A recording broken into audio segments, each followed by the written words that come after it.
Bom galera, meu nome é Maicon. Meu nome é Alex. Hoje a gente vai estar falando um pouco sobre o autor José Lins do Rego.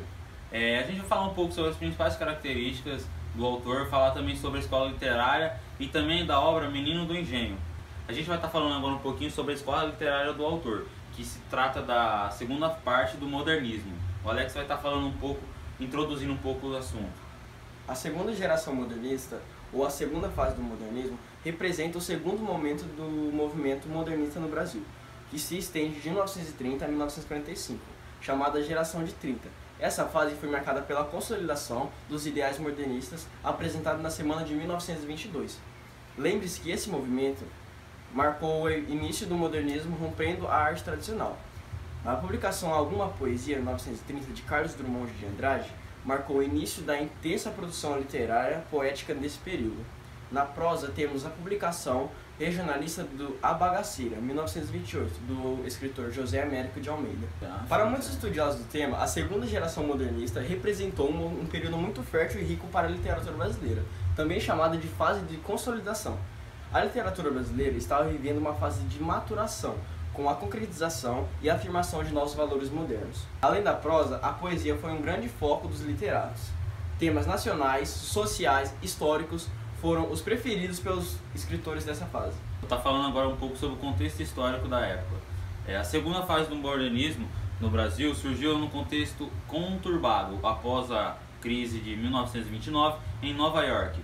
Muitos países estavam mergulhados em uma crise econômica, social e política.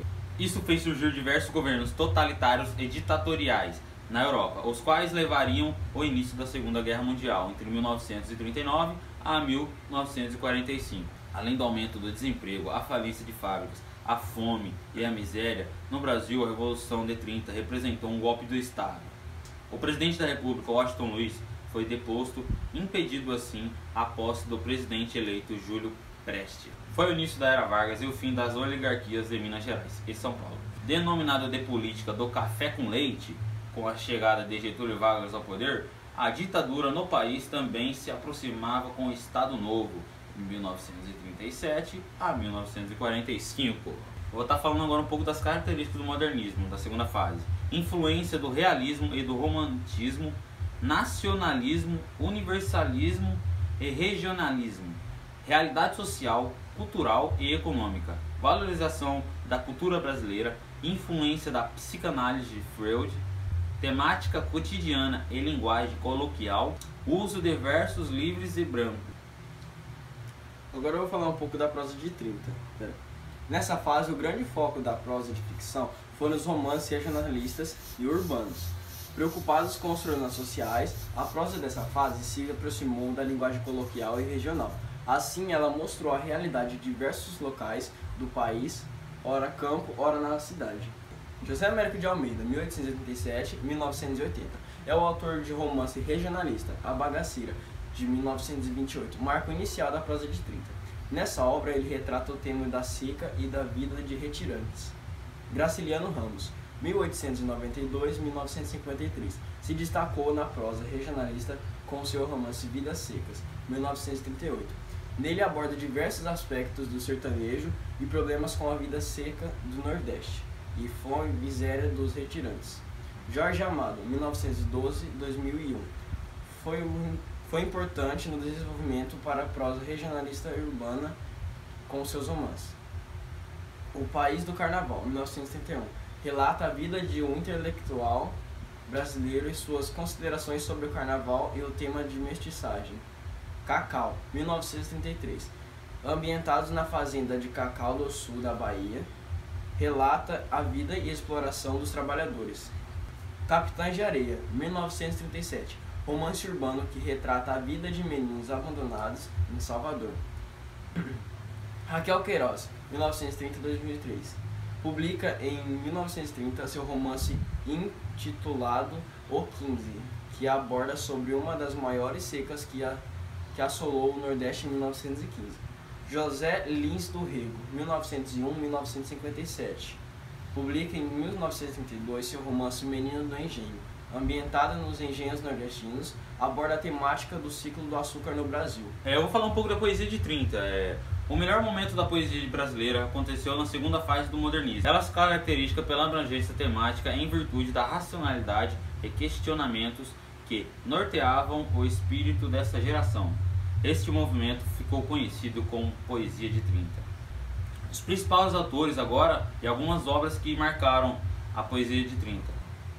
Carlos Drummond de Andrade, 1902 a 1987, foi sem dúvida um dos maiores representantes, sendo o precursor da Poesia de 30, com a publicação de Alguma Poesia, em 1930. Cecília Meirelles, 1901 a 1964, com forte influência da psicanálise e da temática social, é considerada uma das maiores poetistas brasileiras. Desse período se destacam algumas obras: Batuque, Samba e Macumba, 1933, A Festa das Letras, 1937 e A Viagem, 1939. Mário Quintana, 1906 e 1994, chamado de poeta das coisas simples, possui uma vasta obra poética. Desse período merece destaque do seu livro de sonetos intitulado A Rua dos Cataventos, publicado em 1940.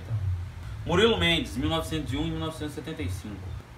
Além de poeta, foi destaque na prosa de 30. Atuou como divulgador das ideias modernistas. A revista criada na primeira fase modernista, Antropofagia, de sua obra poética, merece destaque. Poemas, em 1930. Bumba Meu Poeta, 1930. Poesia em Pânico, 1938. O Visionário, 1941. Vinícius de Moraes, 1913 e 1980. Outro grande destaque da Poesia de 30. Compositor, diplomata, dramaturgo e poeta, publica em 1933 seu primeiro livro de poemas, Caminhos para a Distância. Em 1936, seu longo poema, Ariana, a Mulher. Agora a gente vai estar falando um pouquinho da biografia dele. Quarto ocupante da cadeira 25, eleito em 15 de setembro de 1955. José Lins do Rego Cavalcante foi romancista e jornalista.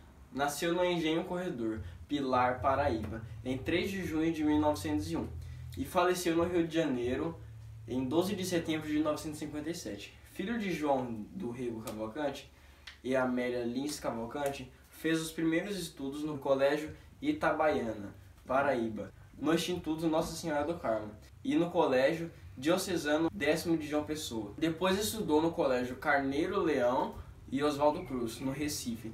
Revelaram-se seus pendores literários. É de 1916 o primeiro contato com o Ateneu de Raul Pompeia.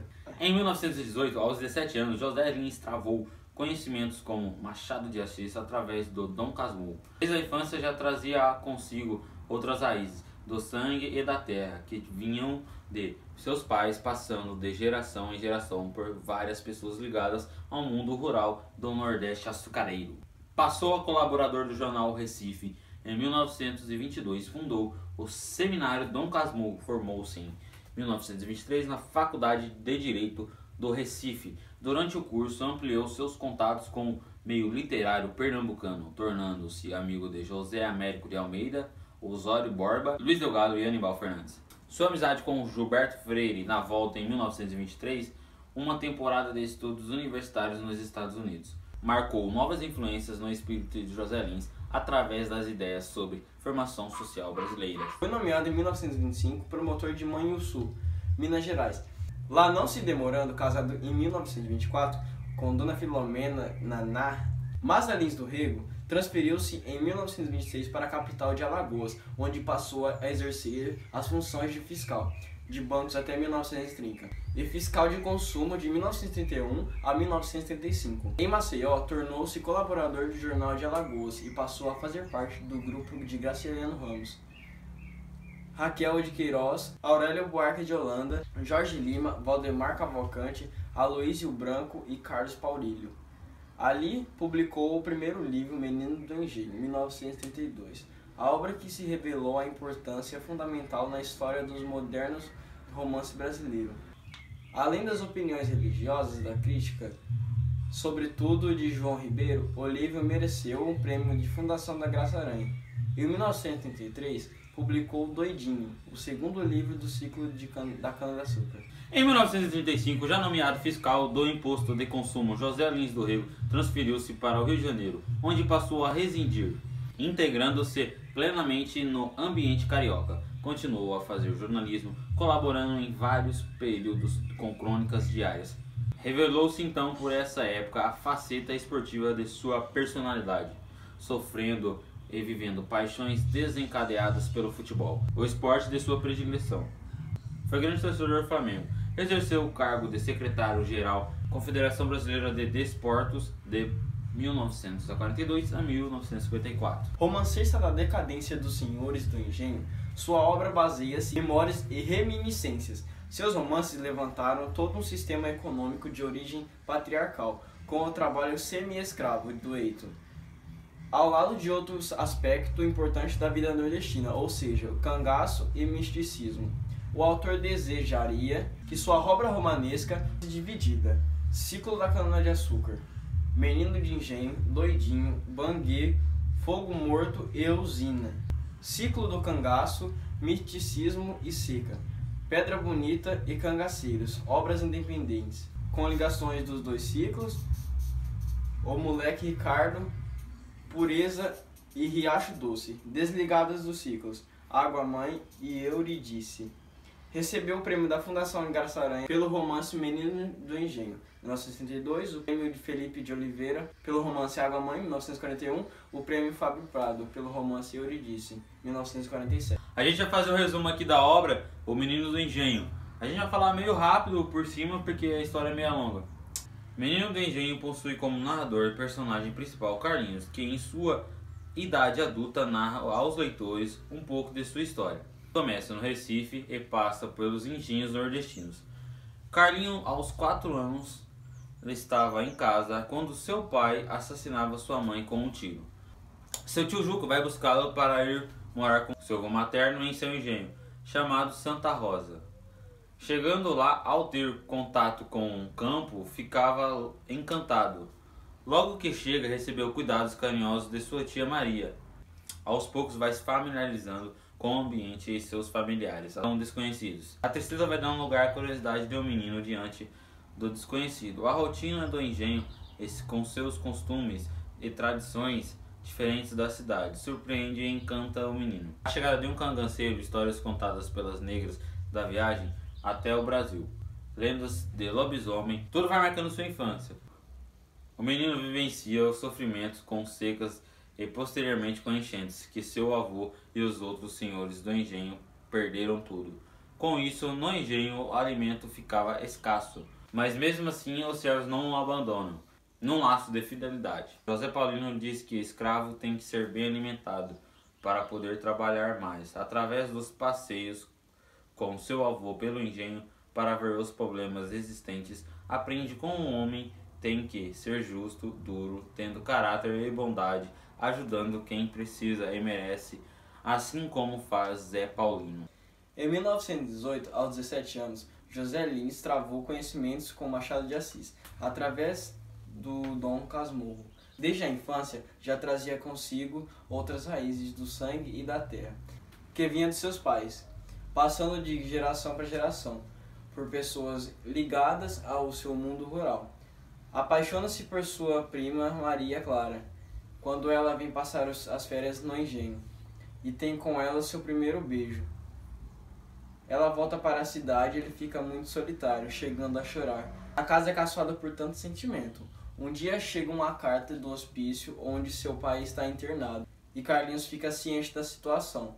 Ele então fica com medo de ficar igual a seu pai. Carlinhos tinha também muito medo de morrer. Por ter asma crônica, se sentia como um pássaro preso. Não podia tomar banho no rio até a tarde, pois podia ter uma crise.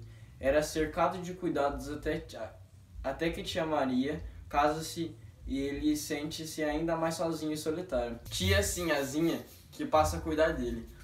Aos 12 anos tem seu primeiro contato com uma mulher, uma negra chamada Zefa Cajá, e pega uma doença de homem.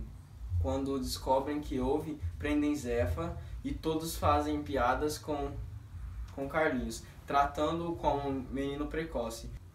Assim seu avô, que é um menino feito para a maldade, era qualificado como libertino perdido e não religioso. Seu avô decide então colocá-lo no internato. Carlinhos parte de trem, já sentindo saudade do engenho, onde passou sua infância e aprendeu tanta coisa.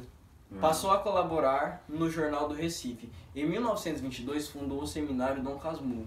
Formou-se em 1923 na Faculdade de Direito do Recife. Durante o curso ampliou seus contatos no meio literário pernambucano, tornando-se amigo de José Américo de Almeida, Osório Borba, Luiz Delgado e Aníbal Fernandes. Sua amizade com Gilberto Freire, na volta em 1923 de uma temporada de estudos universitários nos Estados Unidos, marcou novas influências no espírito de José Lins, através de ideias novas sobre formação social brasileira. A importância do livro. Publicado em 1932, O Menino do Engenho é a primeira obra do autor, cujos exemplares foram custeados por ele, quase todos vendidos. Aclamado pela crítica do entusiasmo, o livro foi lido na época por grande parte do Rio de Janeiro e com isso recebeu o conhecido prêmio da Fundação Graça Aranha.